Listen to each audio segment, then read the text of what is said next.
எனக்கு வெறுமன ஒரு படமாக அது வந்து கிடையாது. ஒரு பெரிய அனுபவம், ஒரு பெரிய லைஃப்பில் ஒரு ஃபேஸ்ன்னு வாங்க இல்லையா? இந்த மாதிரிலாம் நம்ம இருப்போமா, இந்த மாதிரி நம்மளுக்கு நடக்குமா அப்படின்னு நினச்சி நான் நினைக்காத விஷயங்கள்லாம் எனக்கு இந்த படத்தில் நடந்துச்சு. இது நான் வேலை செஞ்ச விதமாக சரி, வேலை செஞ்ச ஆட்களாக இருந்தாலும் சரி, அண்ட் இது அமைஞ்ச விதமாக இருந்தாலும் சரி.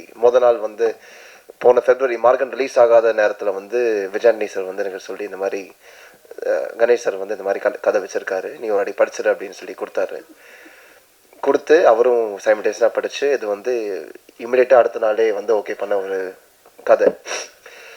கதையை படிக்கும்போது இதில் இந்த படத்தோட ரைட்டிங் வந்து ரொம்ப டீட்டெயில்டாக ரொம்ப ரிசர்ச் பண்ணியிருக்காங்கன்ற விஷயம் வந்து இந்த ஸ்கிரிப்ட்லேயே எனக்கு பயங்கரமாக தெரிஞ்சுது. அப்போ அங்கே தான் எனக்கு வந்து புதிய பரதி சார் வந்து அறிமுகமானார்.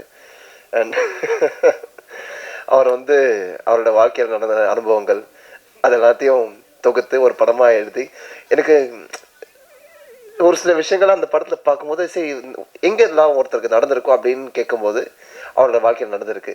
இந்த மாதிரிலாம் ஒருத்தருக்கு நடக்குமா, இதெல்லாம் சாத்தியமா அப்படிங்கிறதுக்கான ஒரு உதாரணம் வந்து பரதி சார்.